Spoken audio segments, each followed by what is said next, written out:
beriman kepada Allah dan mau menuntut ilmu. Kita hidup di Fakultas Ilmu Komunikasi Universitas Islam Riau sebagai pegawai maupun dosen yang kemudian menanggung beban tanggung jawab untuk menjadikan mahasiswa-mahasiswa di Universitas Islam Riau sebagai mahasiswa-mahasiswa yang memiliki ilmu.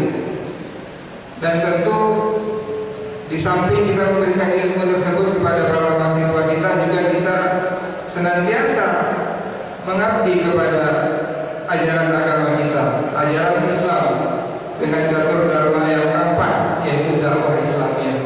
Jadi lengkaplah sudah sebenarnya ketika Allah memberikan kita nikmat untuk bekerja di Universitas Islam Riau di bawah Yayasan Lembaga Pendidikan Islam.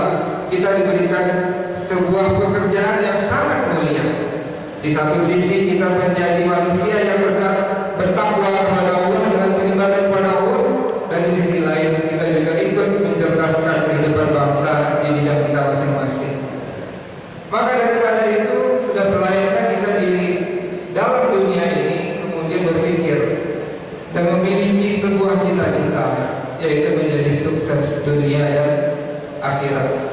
Bagaimana cara kita menjadi sukses?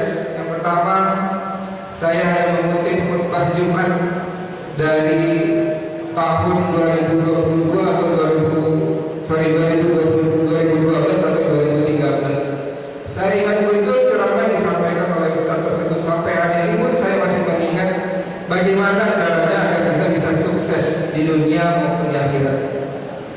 Yang pertama yang harus kita lakukan adalah, kalau kita ingin sukses, maka kita tidak boleh melakukan ataupun mengulang kesalahan yang sama.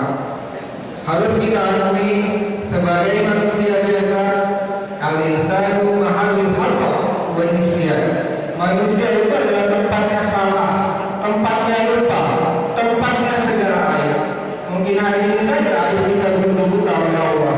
Akan tetapi senantiasa sebagai manusia yang beriman, bertakwa, dan berusaha untuk menjadi lebih baik, maka kita harus senantiasa untuk memperbaiki diri kita. Supaya apa? Supaya kita bisa untuk tidak mengulangi kesalahan kita yang sama.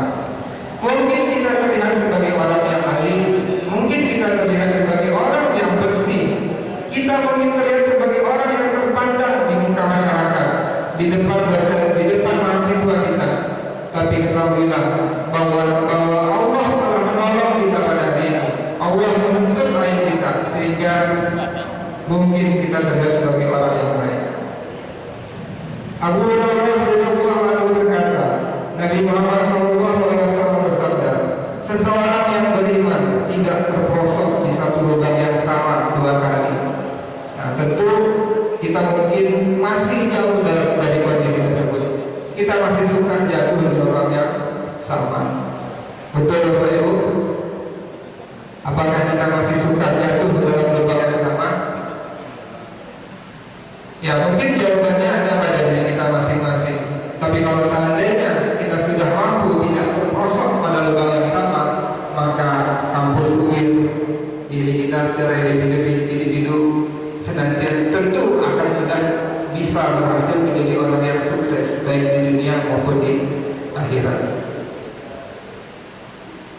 Yang kedua, untuk menjadi orang yang sukses, tentu kita harus bisa menjadi orang-orang yang tidak mempersulit urusan orang lain.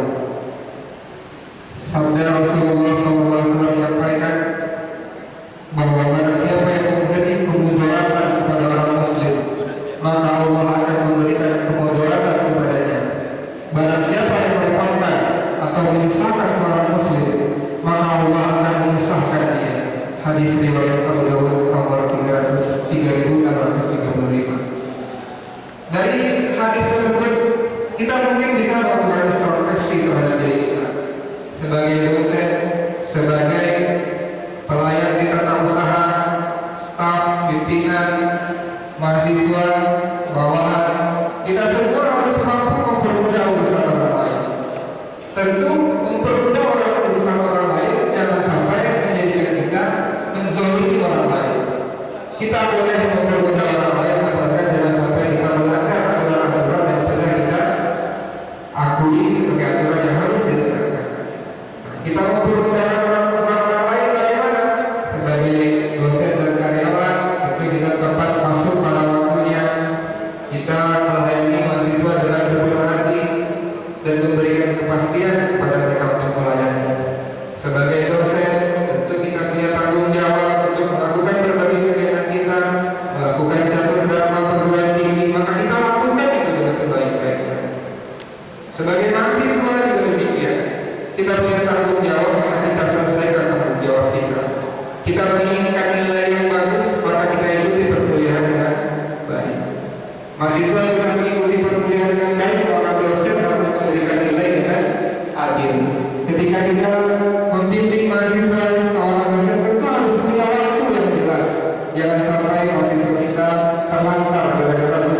Dan ketika kegiatan akademik terhambat, maka kesuksesan, keberhasilan maka akan jauh dari kita.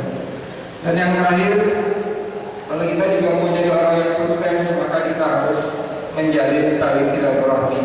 Ya ayuhan nas, afsus salam, wasilul arham, wada'imut ta'am, sallu fil laili wa nasu niyam.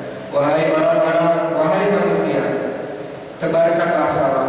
Kalau kita mau sukses, maka kita harus ramah kepada orang lain. Kita harus saling menyapa.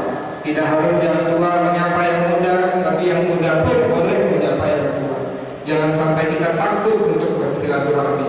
Mahasiswa kepada dosen, kita semua adalah manusia yang sama. Maka kita boleh menyapa orang-orang tua kita.